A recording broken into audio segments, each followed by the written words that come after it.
What's going on, guys? So we're on the next, I don't know, it's been a couple days since the last part of this video. I'm actually gonna put in, so my buddy Danny went to a car meet down in Kissimmee, Florida.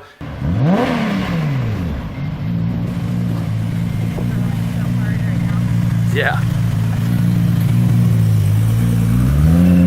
And I ended up meeting him up there, him and our buddy Nim, who sold me this wing for the back of the Supra.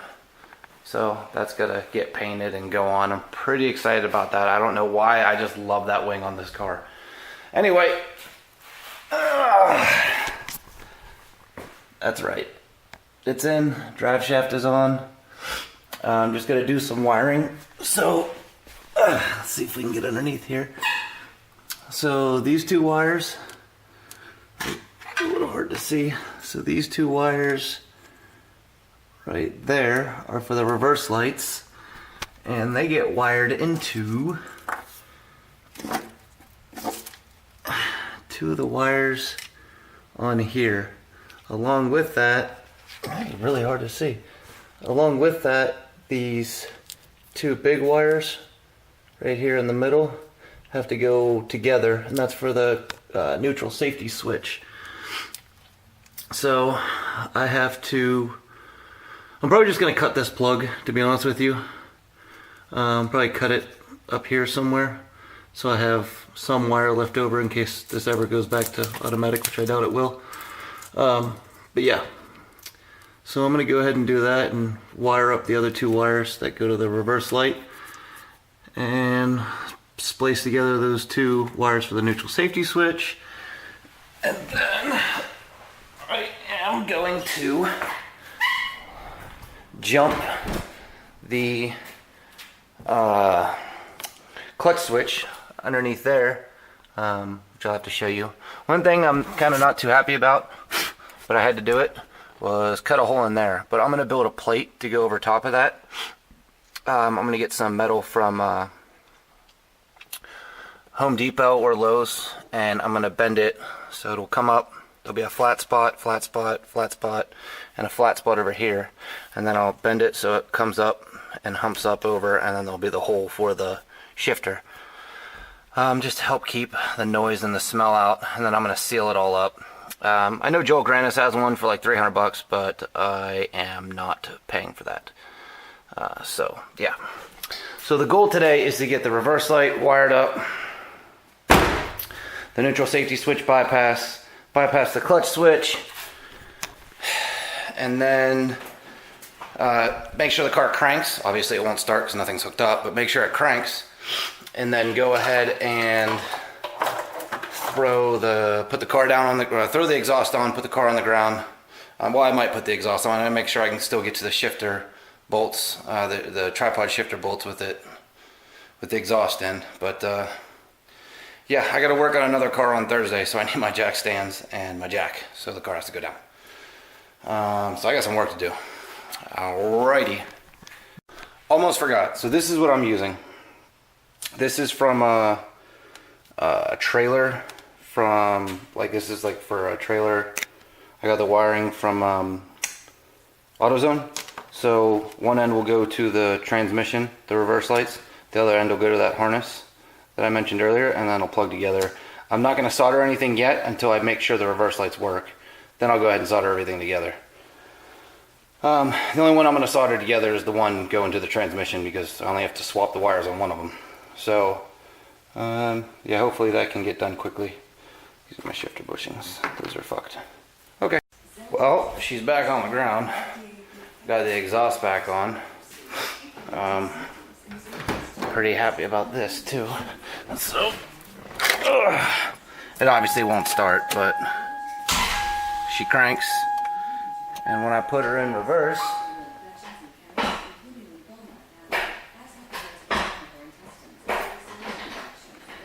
so we're getting there. Well, so far it I got it to run. One thing I will say, when you place a distributor, I screwed up and didn't pay attention. When you go to set the base timing again, make sure both your timing marks on your cams are at 12 o'clock, and your mark down there, see that line, make sure that's on the 0, and that's on the crank. And then there's 2 marks, one on the drive gear of this and one on the housing on the bottom. The housing has like a slit, and the drive gear has like a little square piece. Make sure they're lined up and you push them in, and basically this should point right to the 12 on the cam. One thing I am going to do is, this is an AutoZone piece. I'm getting rid of this and I'm going back to the OEM rotor, and I'm going to use the OEM cap with the new NGK wires.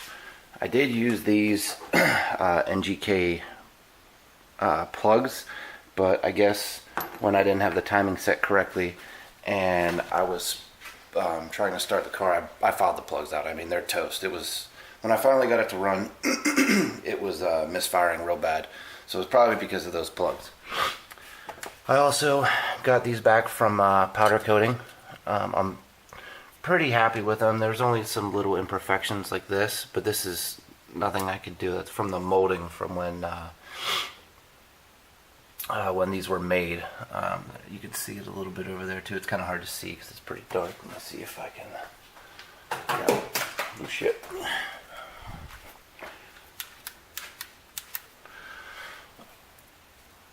Yep. So gotta fix that. I had a better look at that one. So, well, I'm not gonna fix that. I actually don't care because they look a million times better than they did when I tried to paint them. So I'm pleased with it. Now I do have to, I'm gonna have to flush this out for sure pretty soon because it's pretty bad. But other than that, I need to make the little housing on the inside. When I did start, I was able to, you know, not drive it, but shift through gears and get the wheels going. So I want to build a plate that is going to go over top of this shifter, and it'll hump up. So I'll do a plate that goes flat across all this, that it bolts here and closes all this off. And then it'll hump up right up here over all this. So this is sealed off. And then I bought this piece, which is the part that goes over top of everything and seals all that off.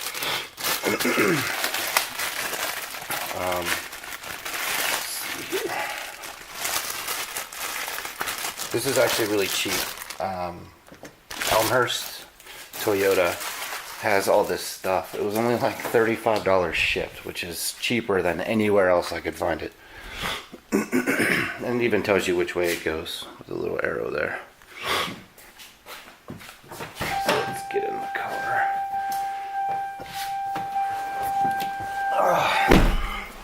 So I haven't done any of the stuff to the cluster yet, so that'll be coming next. Let's get this. Still waiting on my shifter bushings. As you can see, this whole fucking thing moves. God only knows when those shifter bushings are coming in. So this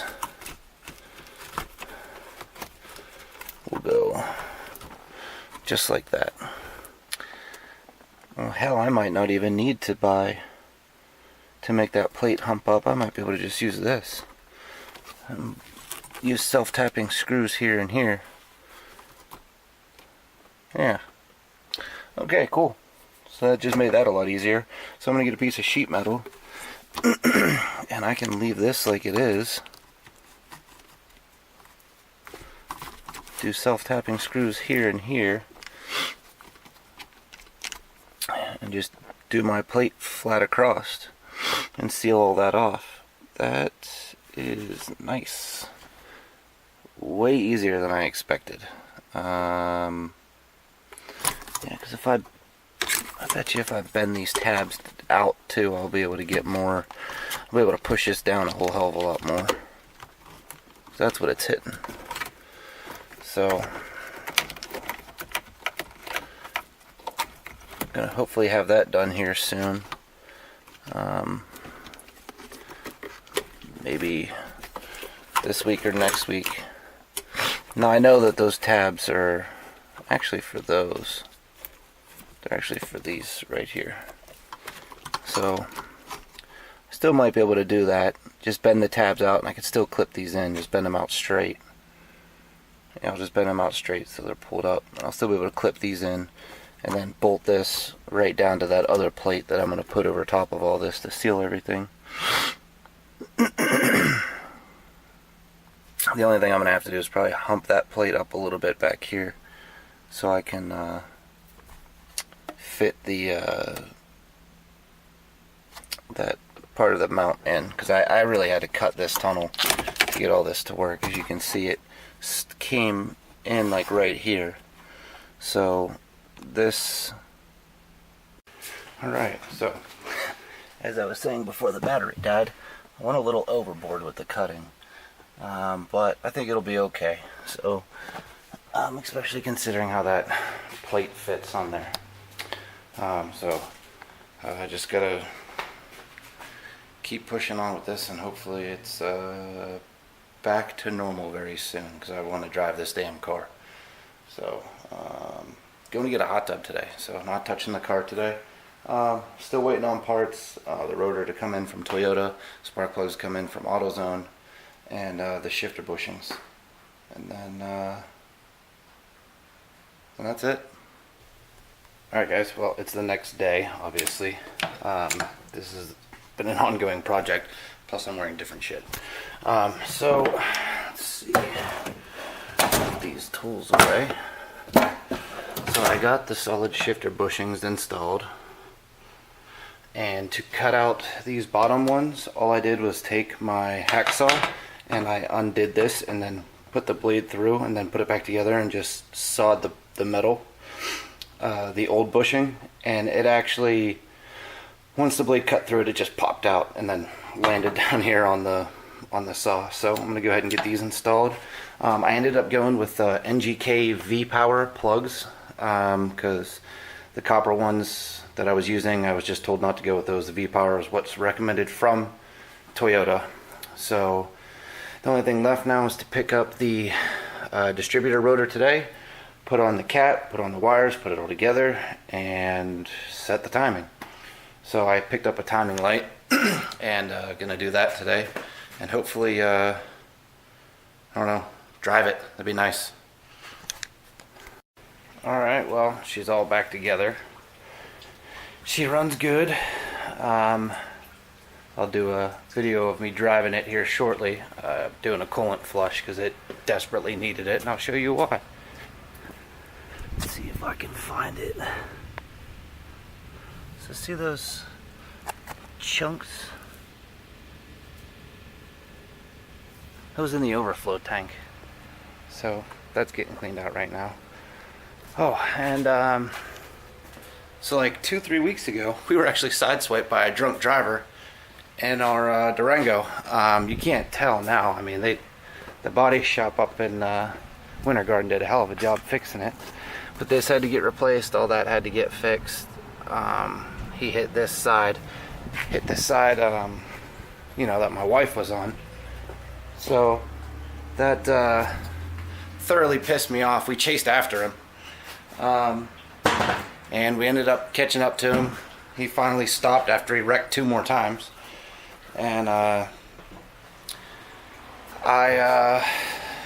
conceal carry, so it started getting a little sketchy, and I let the guy know that, hey, you know, I'm armed. You need to get back in your truck and not approach me, because it was him and his father approaching me, and it was fairly aggressive, so I was slightly worried. Not so much for me, but for, you know, because my wife was there. But when all was said and done, he ended up getting caught later that night by the police when we called and filed a report, and got the vehicle fixed. No charge to us, so that was nice. But yeah, it's been a crazy few weeks, to say the least. So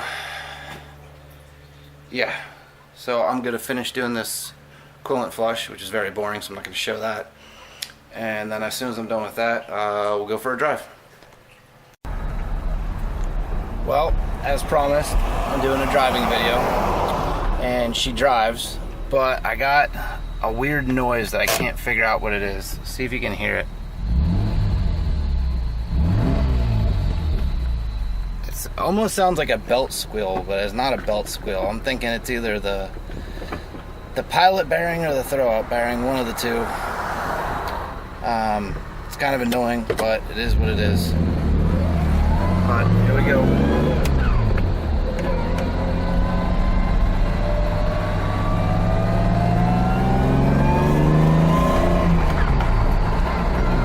Transmission's kind of loud.